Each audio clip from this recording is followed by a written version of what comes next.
I see our journeys in parallel paths in certain ways. Like, I've taken something that you've said, I've taken something that you have said, that all still aligns with my journey as well. So what am I supposed to do? Introduce myself? Danitra is my name. You make this so comical. So let's see. What's my journey? Well, what journey are you on right now? The journey I'm in now is I'm in a place in my life where I feel like I'm coming to a place where God is definitely letting me know that He's building my strength even the more. Like, He's letting me know like I am a tall tower that cannot be removed, that cannot be stomped on, that cannot be knocked down. He's definitely has shown me that I didn't know in my own strength that that who I am, I can be the strong character. So as I plant this journey, as I'm starting to tell you here in a minute where I started, and to see where I am now, it's just like I feel like Superwoman. I feel like Wonder Woman. Like, I want to say I'm so proud of you. Oh, thanks. I am. I'm so proud of you. When Valentine told me that you got a job as a teacher, I was so happy for you because we worked together, and I remember you always telling me the experience you had in the medical field, and I was just so happy. I was telling them at the job. Teacher. I was ready to end because I was so happy for you. I was so happy for you.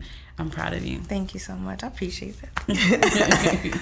So let's see, y'all. I'll just start from the top of just say, where I come from is, way in the northwest of Oregon. I grew up in a household where my parents early divorced when I was the age of 6.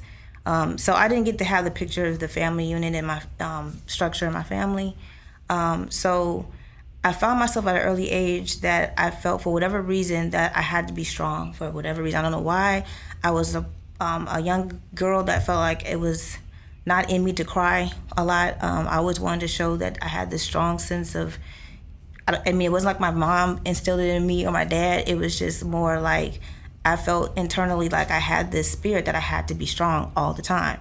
If I was playing outside, if I was playing with boys, if I was playing with everybody, I felt like I had to always show like I had this strong exterior.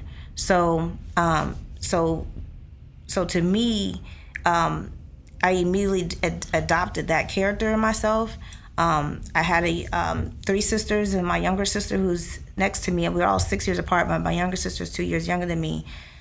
She was born with Down. So my mom kind of took on the role of having to nurture her more. I saw my mom nurture her a lot, and it took on a role that I felt like I had to do the same thing. So I can tell that the spirit of nurturing and being that strong character that I was building into was just something that I just grew into as just a young girl watching my mom and with my sister. I was naturally a quiet child. My mom thought I was mute, that something was wrong, but I think a lot of it was just me settling into just being quiet and still and learning how to watch and observe people. To which, I had an incident as a young girl. A family member, a friend of the family, had molested me as well. I didn't tell anyone other than my sister, which then told somebody in my family, which might have been my dad. And that was the first time that I had seen that, that has, again, started building this wall around me that I felt like I couldn't trust people. I was always a person who drew pictures and knew how to taught myself how to draw. So I always loved drawing, and I illustrated my feelings through drawing. I remember a time in that period I didn't talk about the situation. It was one of those things that in the Black family, when something goes down, it gets handled, nobody speaks of it. But it was tormenting me mentally over time and over the years, where I was self-doubting myself. I was ashamed, like how you felt. I felt targeted oftentimes. I found strange men looking at me in different ways, when my mom felt like she had to shelter me in times where men was it just felt like when you've been in that, when someone's taken something from you, it seems like almost they expose something. So I was always trying to downplay myself quite a bit. And then that's when my strong character started coming out, where I wanted to, either I wanted to be silent and be left alone, or I felt like I had a rage in me, like I wanted to beat somebody up. And so that's something I've carried out throughout the duration of just my adolescence. And so when I played with boys, I learned how to fight. I learned how to be learning to protect myself silently, so that if anybody was to do something to me again, I was gonna come back, with the vengeance. So that has been something that I've carried for a while. I had certain instances in my life where I have been taken advantage of, it just made me it just changed. I can tell something in me was just like making me start to doubt myself, started making me feel like I wasn't like worthy enough. Towards the end of my middle school year, I remember that I started to get the spirit of worry. I was always raised in the church. My mom raised me in the church. I found God on my own at the age of 12, meaning like I started going to church on my own, just asking God to just like help me to get the spirit off of me that I was feeling some kind of way. In middle school, that's when I started experiencing bullyism and fighting and things of that nature. It just started hitting me more. I didn't understand why I was getting bullied. I was pretty much to myself and quiet, but I just felt like, again, like I was just under attack all the time, to the point where my worrying and fear was overtaking me to where I was making myself sick. I was literally dependent on drinking Pepto-Bismol, Mylanta, things like that. I felt like anytime I was worrying, I would make myself sick. Like I could feel like I was going to throw up. I was sick. I was mentally sick, literally. And I just had that problem for like a couple of years. I got into a fight. I had to transfer to a school because I was so focused, driven on what people thought about me. I felt like I was weak. I felt like it just started messing with me mentally. So when I transferred schools and middle schools, and I remember being so drawn into my sickness that I remember asking I got on my knees, and I remember praying to God that he would deliver me from this illness. I knew it was a sickness. I knew it was something that I could not heal of myself. I knew it was bigger than me. And I remember praying specifically to God to ask him to deliver me from that. And I kid you not, like literally like the next day I couldn't drink Mylanta, I couldn't drink Pepto-Bismol, I couldn't even, like to this day, if I see that stuff, it makes me sick. So it's like literally he delivered me from that to say, like no more. Like, because I really felt like if I continued, it was going to kill me. That was where I realized in my high school years that I had to start learning how to block things out.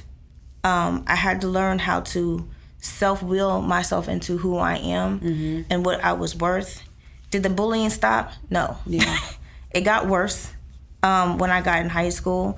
The lies and the things that people say about you, you're just like, I'm not even this person. I don't know why they're tripping me out to be this person that they think I'm promiscuous or whatever. I'm still a virgin. I'm not even doing that. But it's just the lies and the way people want to bully you into something that you're not. It was a hard time. I didn't think of myself as a little fruit fry somewhere.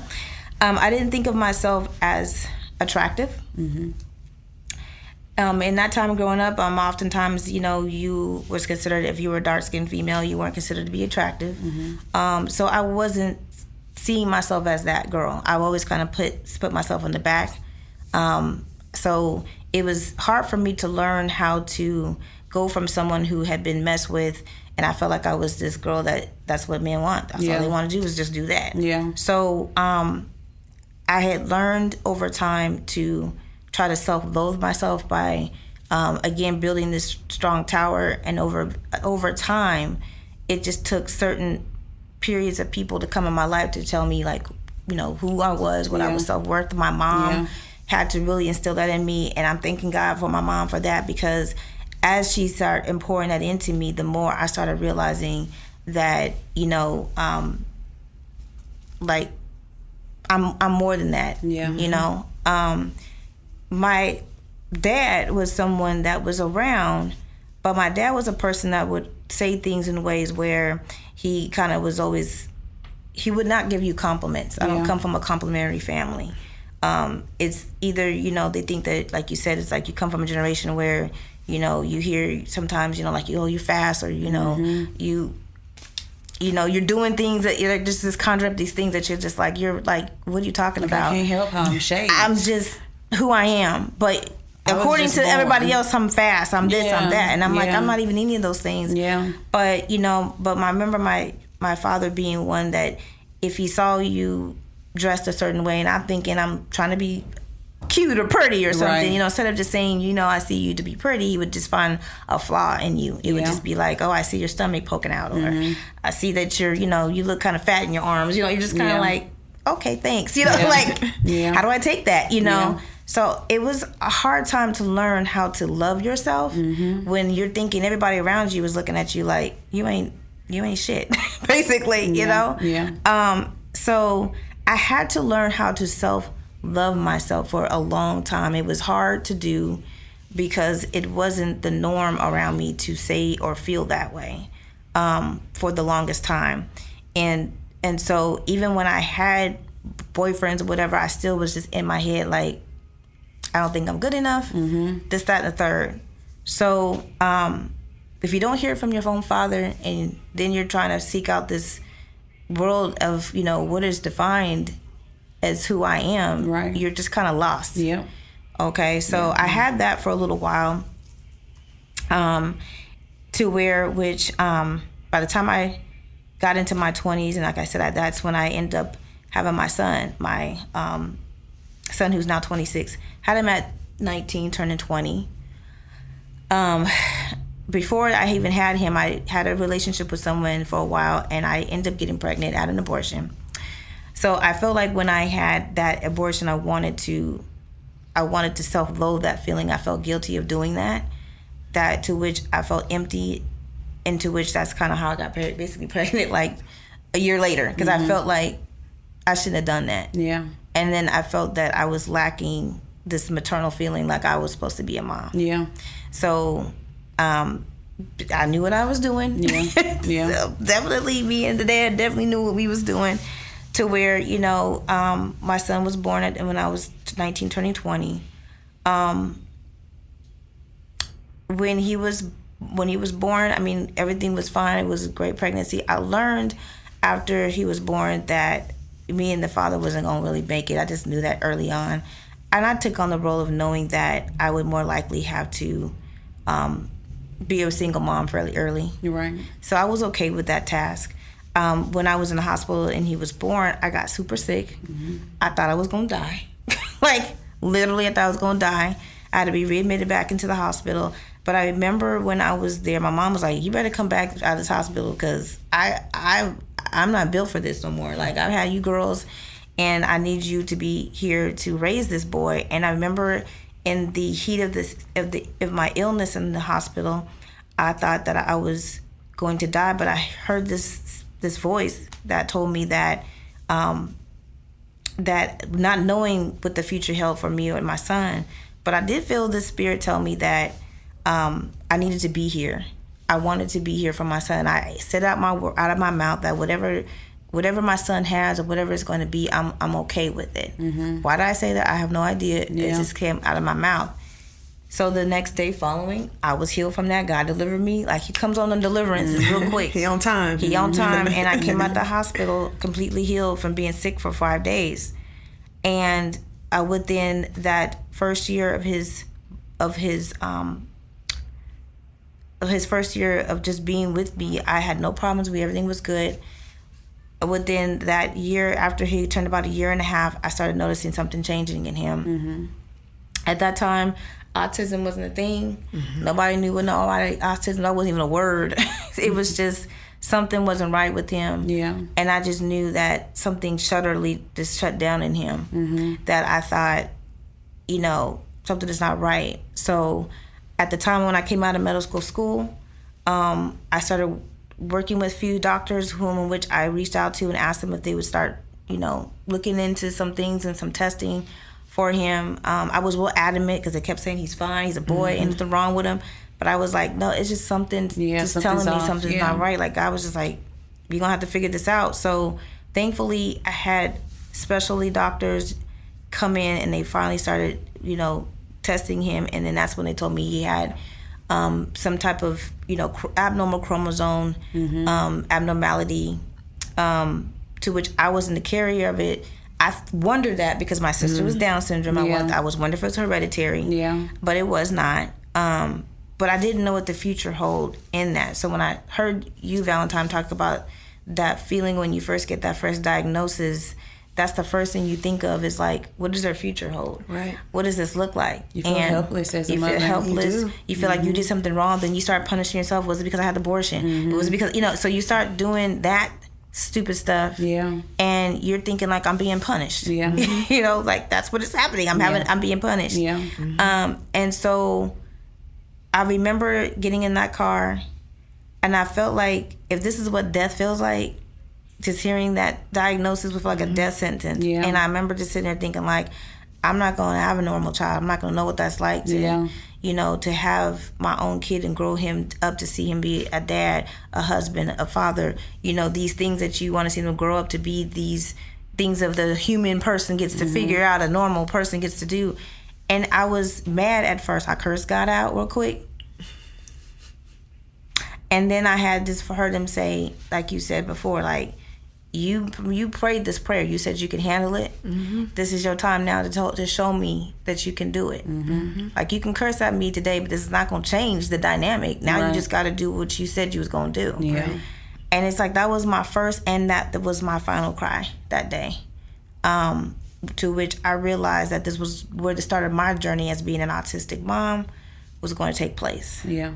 When I tell you that was the hardest freaking journey I think I've ever experienced, being helpless of not knowing how to take care of something that you don't even know. There's no manual. There's nobody that can tell you what to do. Every day you come into doctor's appointments and they're looking at you like, we don't really know what to tell you. It's going to get better. You're not sure what the spectrum of he's going to be. What is he going to be, some behavioral child forever? You're just trying to figure this whole thing out, to where I went through a state of depression for a while. There were times that I just wanted to abandon him. There were times where I wanted to just leave. His dad was not in the picture. I was like, I barely felt like I had support. Of course, my mom and his father's mother was involved, but when she passed away, and I just felt like I had no support. It was like literally all on me. And so that state of depression was real.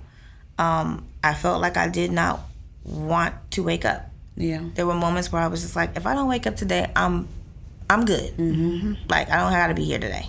So I went through that for a long time. I was just hustling and bustling and just going through the motions. And I think sometimes I look back and I can't even remember sometimes it's part of my life because I feel like I was just in a fog. Yeah.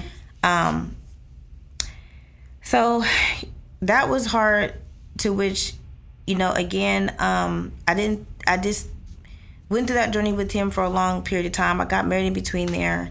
I still felt like even in the times when I went through being married and raising my boys, having a second child, I was scared, to be honest. I had some resentment there, just because I was afraid to see if I was going to have another kid with autism. Like, I was like, I don't want this. Yeah. So I was scared and living in fear that was going to be the case, but I knew that was God's sweet voice telling me, like, and back in your mind, you want this kid because you want to know what it's like to see the other flip side of raising a normal child, having the normal experience. So, because when I tell you Xavier got here out of nowhere, it was like, that wasn't planned. Yeah. But that obviously was God saying, I know. Yeah. I know what you want. Yeah. And I'm still going to give it to you. Yeah. Whether it was planned or not. Yeah. Like, you're going to get this. Yeah. So he has been my helpmate. Our second kids, they like they come in the world as helpmates. Yes. He has been like the little rock in my life.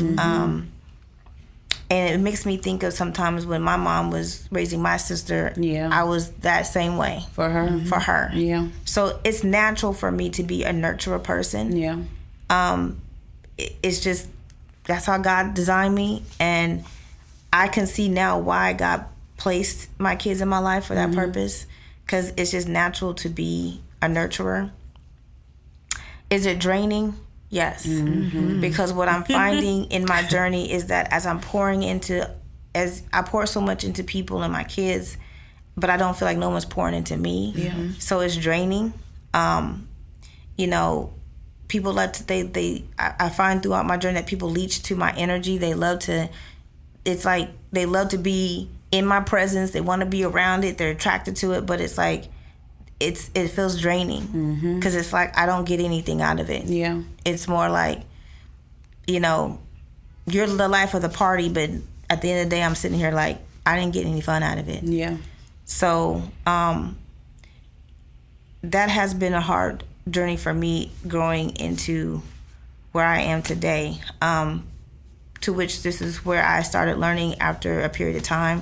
I moved to Dallas, Texas. It was something I needed to do, moving here, because I felt like I was so codependent on my surroundings. I didn't know anything else more. Yeah. I felt like, again, there was nothing there for me there. That when I moved here to Dallas with, you know, the notion of just let me start anew, let me start something that's for me. And I felt like I needed to do that because I needed to know that I can survive on my own. I needed to know that I don't have to depend on my mom. I needed to know that one day when my mom is not here, I will be able to handle myself. I can hold my own. Yeah. Coming here with no family has definitely strengthened me in many ways. My mom told me one time when she came out of her divorce with my dad, she said she put our pictures up on her wall and she kept looking at our pictures like, this is what's my why I get up every day. Yeah. And I did the same thing that I started doing vision boards and started putting pictures of my boys and what I want to be on a vision board. And I just started doing it every single year, to which I started learning how to manifest the things that I wanted and started speaking life into the things that I was wanting God to show up for. And when I have been here in Dallas, I have seen God move my life in ways where the things that I thought I wasn't smart enough to do, He showed me that I can come out of being just doing clinical work, that I can now be a teacher. He showed me that as much as I love dancing and I poured into, you know, the work of just learning, you know, how to do a specific dance in my community, He showed me that I've been able to just come out of that and do more in that dance than I ever thought I could ever do. Because it has been a saving for me. Yeah. Like, people have their drugs of choice and they drink alcohol. I dance. Yeah. Like, I have to dance all the time because that is the only thing that saves me when I'm feeling like I don't have anything else to do. So that has been something that I've learned, that whatever I put my mind to, it's like He's literally just showing me, like, you can go somewhere with this. Yeah. You can do something with what you have. He's showing me my gifts every single time. Yeah.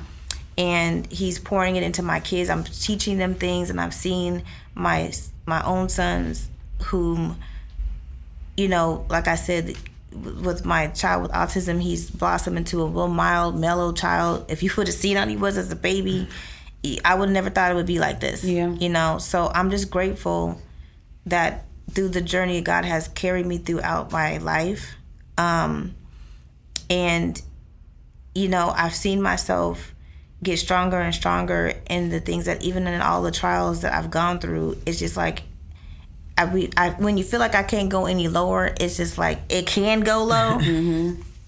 But what I'm grateful for is He's that building block that I've had since this little girl. It's still here. It's still there. I can tell that this is the building block He's already set in my foundation since a little girl. So as my journey stands today, you know, is life perfect today? Is that where I want it to be? No. But what I'm standing on is the fact that he's shown me so many ways that it's like you're at the tip of the eye. Like you're right where I want you to be, where your life is going to be completely blessed. Yeah. And I'm just excited for this journey now, because I have now learned to find my voice. My testimony is helping me tell other people my testimony. Yeah. I get joy when people, reach out to me and they say, Danitra, I thank you for sharing this. I didn't know this was going on. By you sharing these things, it's helping me to know more as to why, you operate the way you do. Yeah. If I'm talking more about, my issues of, someone talking, bullying, or me talking about my fibroids and my medical condition, the more I'm telling my story is helping somebody else. So I'm learning that my voice has to be said and shared. Your voice matters. Your voice matters. I'm not ashamed to talk about it. I'm not ashamed by anything. Yeah. My bravery is getting stronger and stronger. Yeah.